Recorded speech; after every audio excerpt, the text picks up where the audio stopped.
The quote I've chosen this month is by Viktor Frankl. It's not the usual quote that gets thrown around by Viktor Frankl when mindfulness is kind of explored. And actually, that one isn't even by Viktor Frankl. I'm talking about the one about the gap between stimulus and response. For those of you who know that one, which is kind of like summarizes one of parts of Viktor Frankl's philosophy, but he never actually said that particular quote. However, this one does actually come from his book Man's Search for Meaning, and I think it also relates as much, if not more so, to mindfulness training. So here it is. Don't aim at success. The more you aim at it and make it a target, the more you're going to miss it. For success, like happiness, cannot be pursued. It must ensue, and it only does so as the unintended side effect of one's personal dedication to a cause greater than oneself. Happiness must happen, and the same holds for success. You have to let it happen by not caring about it. I want you to listen to what your conscience commands you to do and go on to carry it out to the best of your knowledge.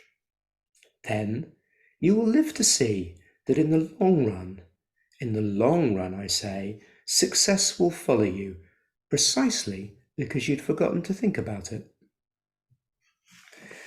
So I sometimes use this quote when I'm invited to speak at workplaces, because so often our kind of work environments are so oriented towards achievement and success, and in the same way, quite often, whether consciously or unconsciously, our personal lives are often oriented to the goal of being happy. It's even enshrined in the U.S. Constitution, isn't it? The pursuit of happiness as a goal. But rather paradoxically, recent research has suggested that people who make happiness a goal in life are less likely to be happy than those who don't. So that's weird, isn't it? So if you actually kind of put happiness at the top of your priority list, you're less likely to be happy. And the likelihood is that this has got something to do with what sometimes gets called the discrepancy monitor. How the mind works by identifying perceived problems and makes its best attempt to fix them, which has been hugely successful when it comes to kind of the externals of our lives. So, to use a sort of mundane example, if I am hungry and therefore I identify that dinner would be a good thing to make, I can see the discrepancy between not having dinner and making dinner. I can have the idea to go and make it, get the ingredients together, find a recipe, do the cooking, voila, dinner is served. And the discrepancy between not having dinner and having dinner is resolved, no problem.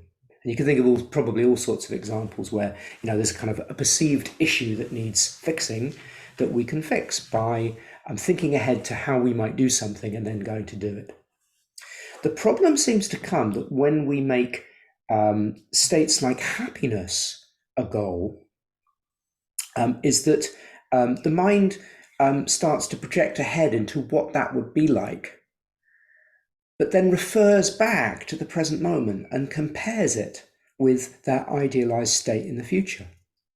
So it can go something like, I want to be happy, but I'm not. Oh, oh, I'd really like to be happy. Other people look like they're happy. How do I get to be like them? I used to be happy for a fleeting moment. How do I get that again? And we can even turn this, this kind of like discrepancy monitor mode to moments where we are actually quite happy. So we might be looking at a beautiful sunset, and if there's a moment of sort of fleeting contentment, And then the thought comes, this is going to end. Like tomorrow, the sunset will have gone. Or maybe how can I keep this feeling? It's so good, and like in the wanting to keep it's already dissipated. So it's like we've got this sort of inbuilt problem when it comes um, to inner states. That means that it's not the same as pursuing an external object. We can't reach for something in the same way because actually what we're reaching for is something we want to be right in here. That you can't go and grasp happiness and bring it into ourselves. So by making it a goal, we actually make it less likely that this state will come about. There are even some other processes that happen whereby we may start associating the struggle for happiness with stress. So even when we do get a moment of happiness, it still has an association with a kind of a stressful feeling because we've been so desiring it.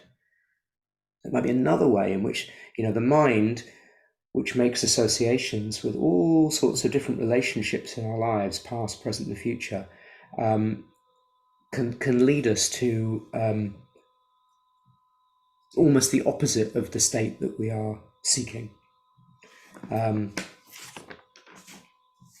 By the way, the way that the mind works is extremely powerful.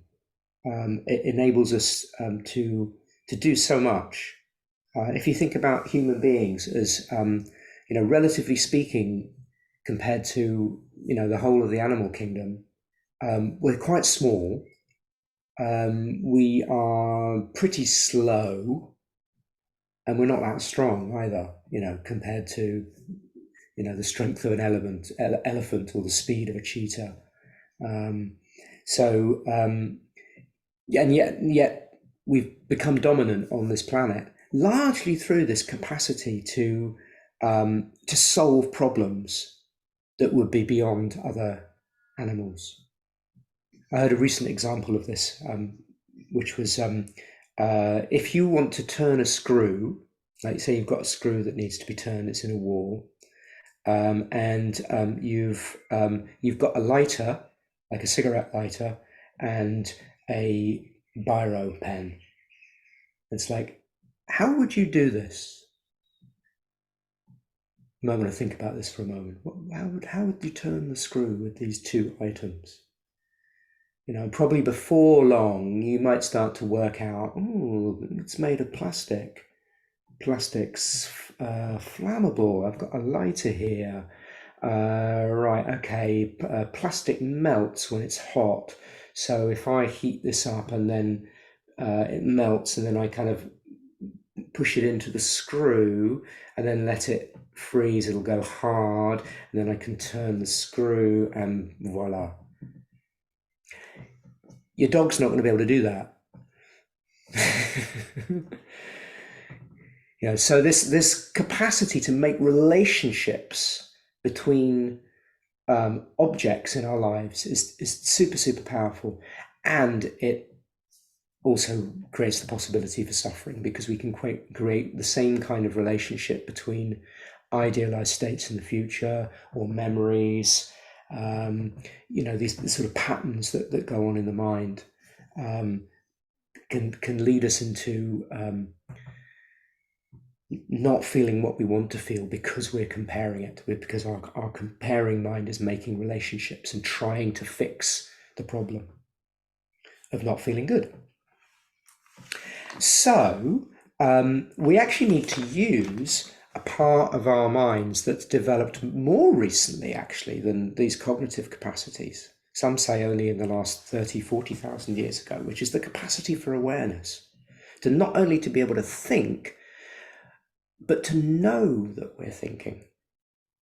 To actually be able to step back from our experience and observe it from a place where we're not caught up in those processes. We can actually observe them happening, observe the relationships, observe the discrepancies. And it seems that if we can do that, we can then choose which part of our inner experience to identify with. So we could choose to identify with thinking when we've got a problem to solve, an external problem. But when it's an inner state, we could come back to being more like the animal that lives in feeling tone, that lives in the present moment, that's not burdened by, in Wendell Berry's poem, The Peace of Wild Things, he says, the animals who are not burdened by forethought of grief, thinking ahead to what might go wrong. We can actually just see that kind of whirring of the mind as thinking. So I don't have to be identified with that. So what's this got to do with Viktor Frankl's quote? Well, coming back to what he says here, he says, don't aim at success. Don't make it a target. Because as soon as you make it a target, you miss it. It's that same process, isn't it? It's like by trying to get somewhere, we're kind of like so focused on the future that we miss what's happening in the present moment. However, if we give ourselves to a process, what he calls personal dedication to a cause greater than oneself, and like the idea of oneself, i.e. me, is very caught up in the head, isn't it? In thinking like I am, I want. If we can let go of that and rather give ourselves as a full being, like the body, in the present moment, then the likelihood is we're going to be more successful. We're going to be happier because we're not caught in that sense of striving and struggling for a future state. We can actually just give ourselves to what we discover in the present moment. So it actually we become more relevant. Our choices become more relevant to now. It doesn't require us to be in a particular state in order to be okay. So we can bring our aches and pains and our worries and our, memories of difficult situations. We can bring them all with us and hold them skillfully and still be able to act in service of our values and maybe discovering our values from our heart rather than just from the head. So where he says, I want you to listen to what your conscience commands you to do and carry it out to the best of your knowledge, then you'll live to see that in the long run, success will follow you. So it's about listening, what he calls your conscience, I would say your heart, listening to your heart. And trusting that in the long term, this doesn't mean it's going to be easy in the short term. Well, it's not going to be easy ever, perhaps, but the tendency will be if that we can live in this way in the long term, then there's more likely to be an alignment with what we care about, more likely to be in alignment with the way the world is. And so with that attunement, things are likely to go more smoothly for us. More likely. There are no guarantees. There are curveballs that come at us from all sorts of different places that we're not in control of. So it's not, but we can influence the process by how we attend. So in mindfulness training, we attend with the body. We attend with a gentle, friendly attention. We notice what we notice. And we can tune in to a sense of perhaps authenticity and love and friendliness that can support us in acting from this space of what we might call being, that paradoxically, again, can end up with a lot more successful doing.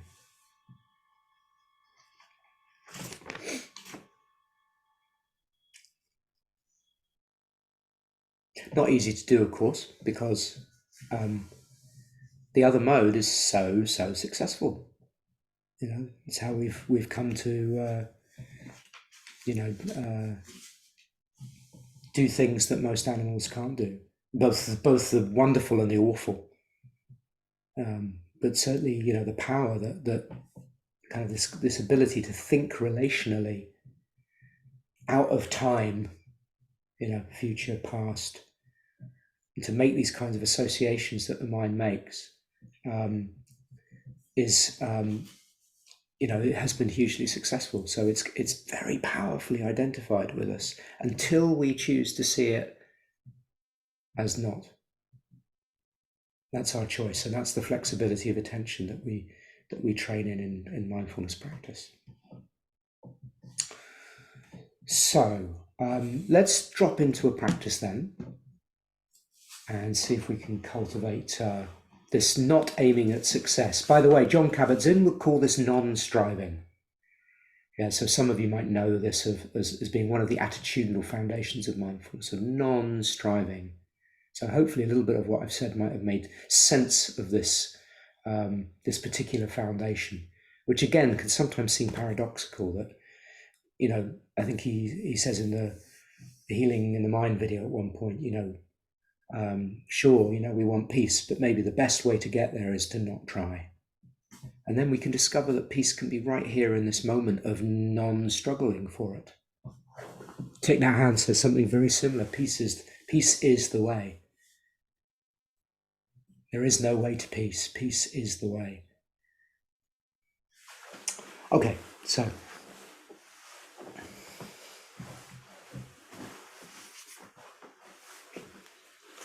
inviting you to join me in practicing peace as the way rather than as a goal. So sitting or choosing a different posture if that's best for you.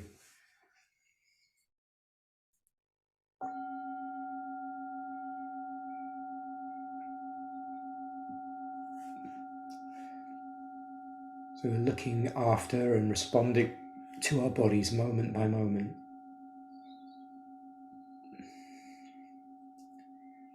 And trusting that this non-doing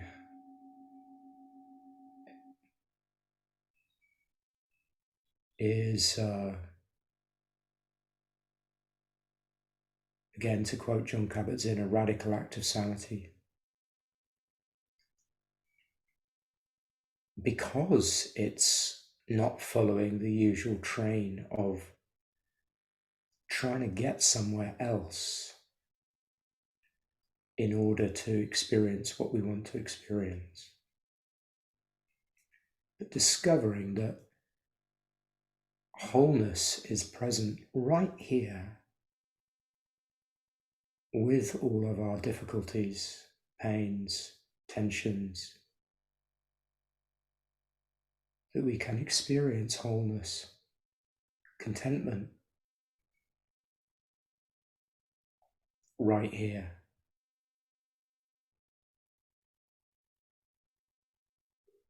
So inviting you to find an anchor if you'd like, and knowing that you can choose to practice differently if that's what you need. But if you want to follow my guidance, dropping into sensations of breath or sensations in another part of your body, and letting the experience of this be center stage.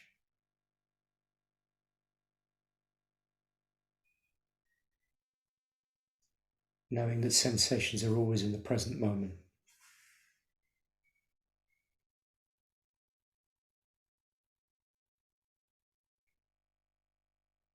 So following the rhythms of experience as they wax and wane within you.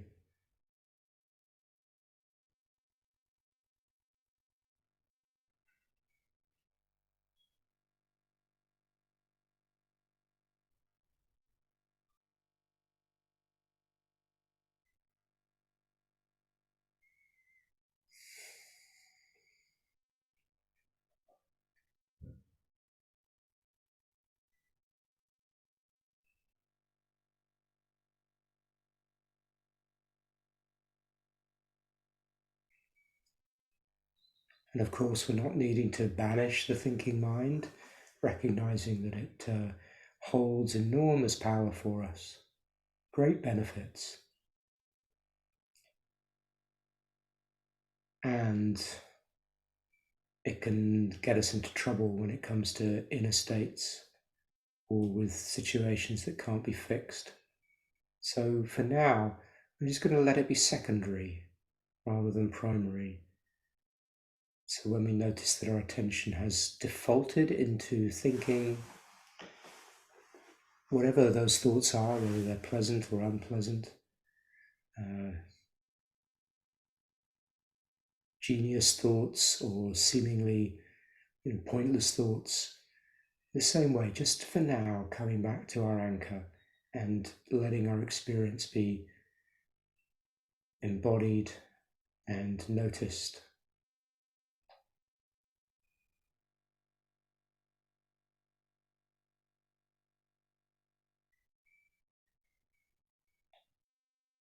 So actually noticing the extension of the belly with the in-breath, noticing if we're attending to the feet, the tingling or the temperature.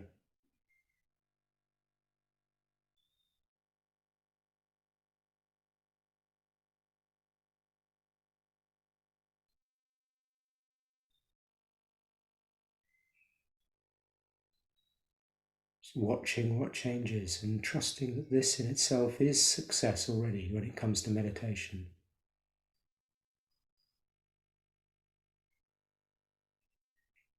So the noticing and the experiencing are already enough.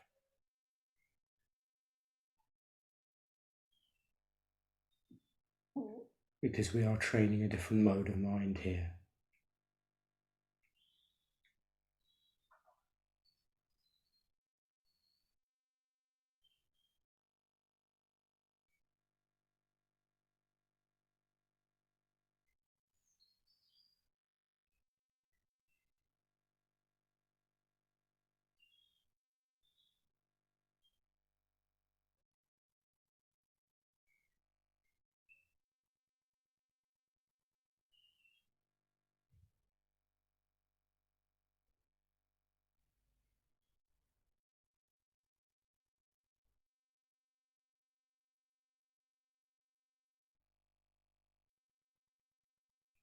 Maybe with some out breaths, we might have a sense of dropping everything, of dropping anything that we're holding on to.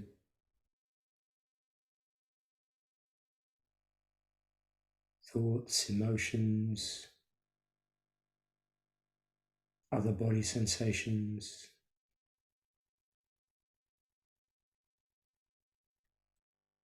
fantasies, memories.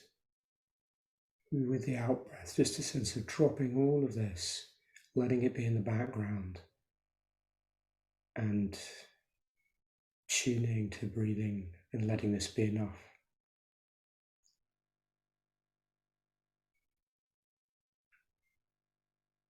And not even a sense of any outcome expected from this, but practicing for its own sake, this coming back into being.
noticing how it is to let go into the rolling present.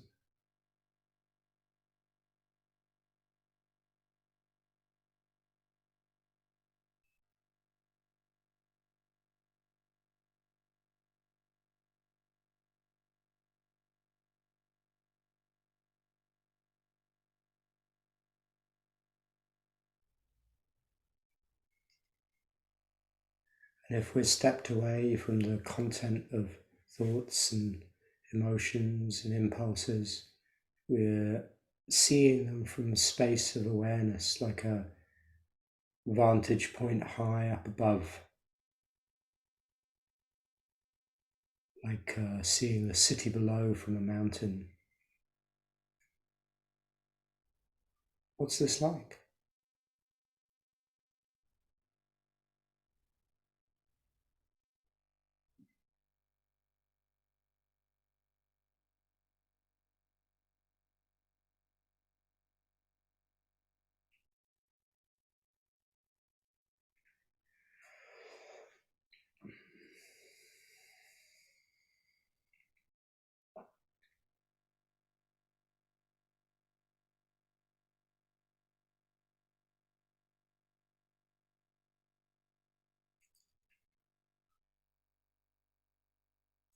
Could there be an intrinsic friendliness that comes from not needing us to be anything other than what we are, with all of our various quirks and patterns and so on?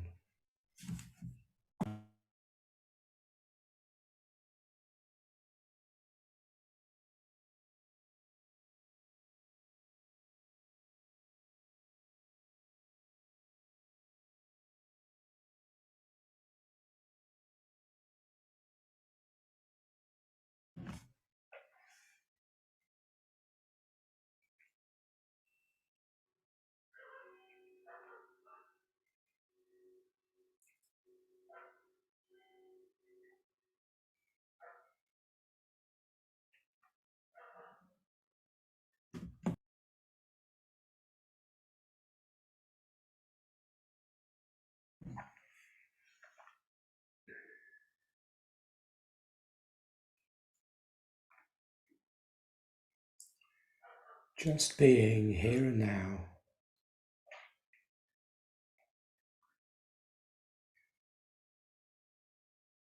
untensed because there's nothing to push away and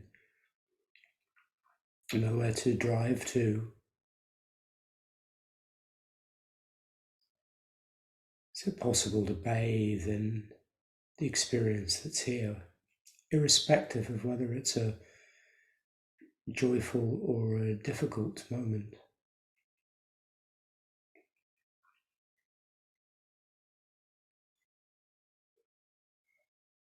Meeting ourselves with a compassionate embrace.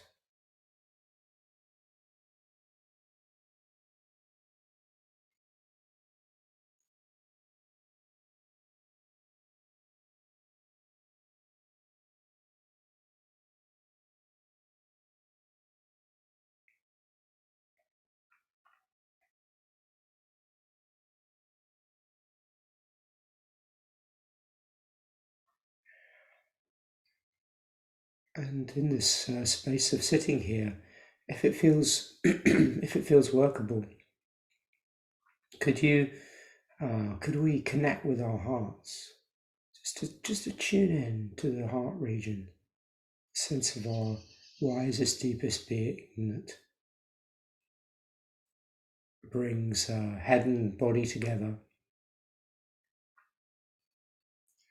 and ask what this moment needs from us,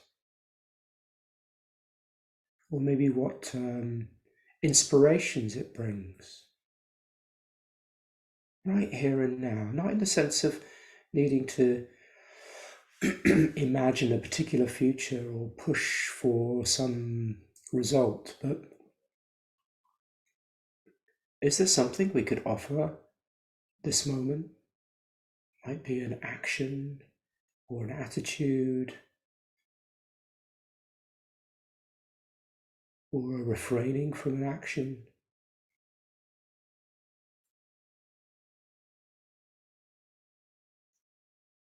What, if anything, does this moment need? And seeing if we can let our hearts guide us, our hearts which are in tune with our own intrinsic values, our own sense of what is good and true.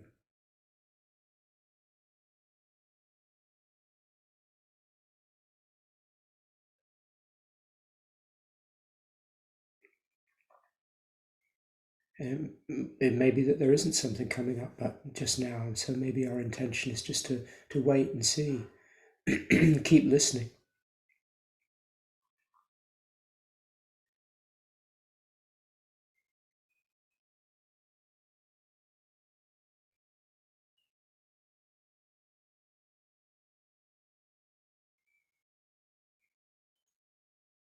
Being still enough so that the small voice inside, the wise mind, can be heard,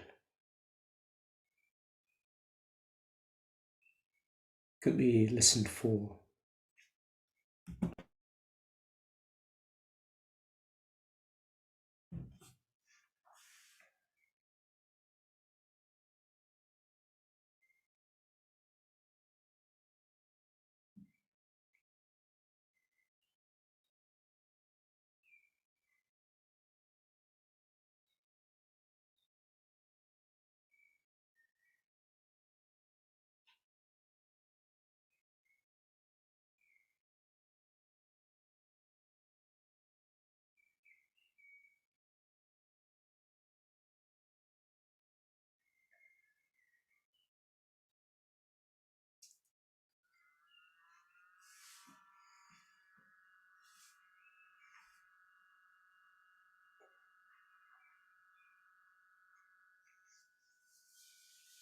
And as we come towards the end of this practice,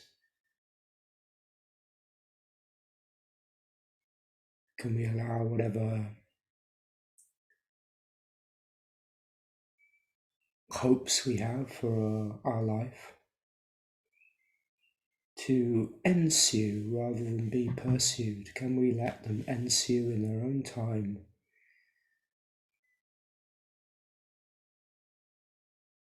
not by our struggling for them, but rather by our giving ourselves to what is important to us right now, in the right now, and trusting that this takes us in the direction of flourishing and well-being.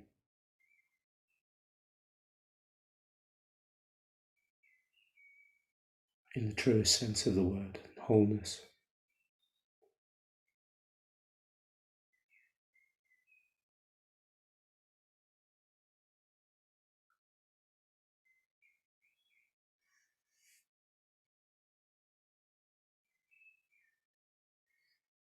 You might like to take this as an ongoing meditation after the bell rings.